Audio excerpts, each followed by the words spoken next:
Good evening, everybody. I'm recording this at night on November 14th. It's a very grave day today for me. Just the last few days, been thinking about how surreal this situation is with COVID-19, and apparently our province in Canada is becoming out of control per se. This just does not feel. It feels, way scary, and in a way, this is all a big dream, or it's all in my imagination, which it might not be. I hope I wake up and everything's a dream for us, right? But yeah, over like today, 5 provinces has broke the COVID record for cases. Ontario, Quebec, Saskatchewan, where I live, Alberta, and Manitoba.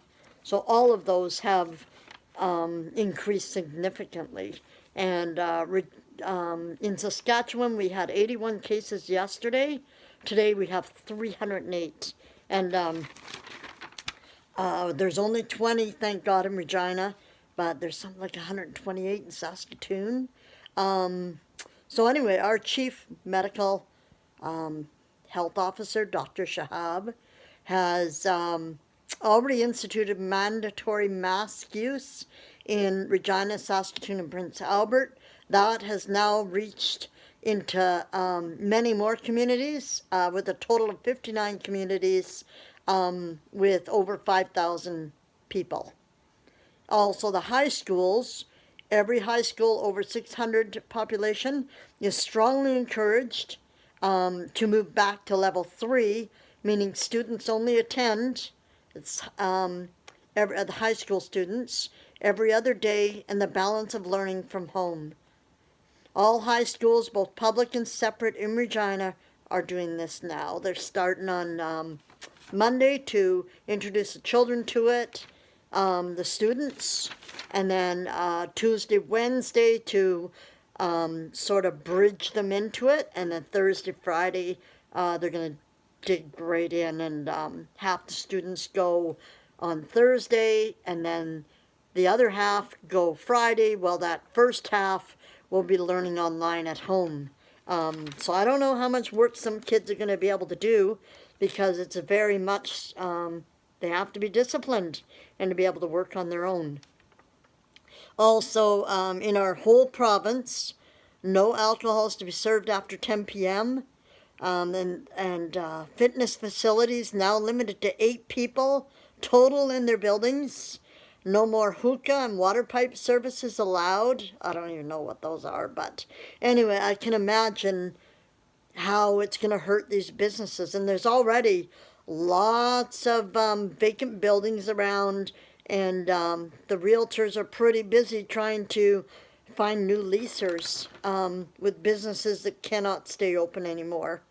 So anyway, Canada has almost 5,000 cases a day right now.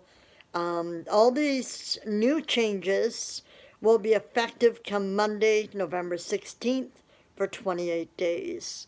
And apparently right now in Saskatoon, they're having troubles keeping up with people, and they're even having some people receiving oxygen in their cars outside the hospital. So I don't know where these emergency, there's supposed to be like stadiums set up for emergency care. Those aren't being done, or at least auxiliary, extras. So those still aren't done yet. And I don't know. I don't know where this is going. I'm kind of like wondering how far this is going to go.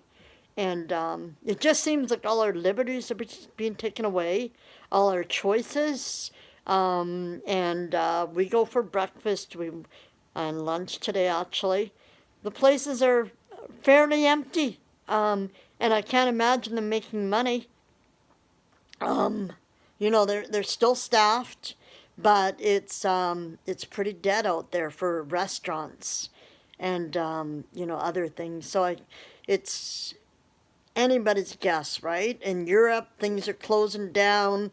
They're going into lockdowns. It's like, how much more are we heading, or are we now a socialist world where, I don't know. I don't know if this is a ploy, if this is real. Is this overreaction? All these things, right, come into play, like what is really happening out there. And I don't get it. I really don't. And even all the, like my daughter is a friend in a Regina Housing apartment building. My mom is in a Regina Housing Authority older person's home.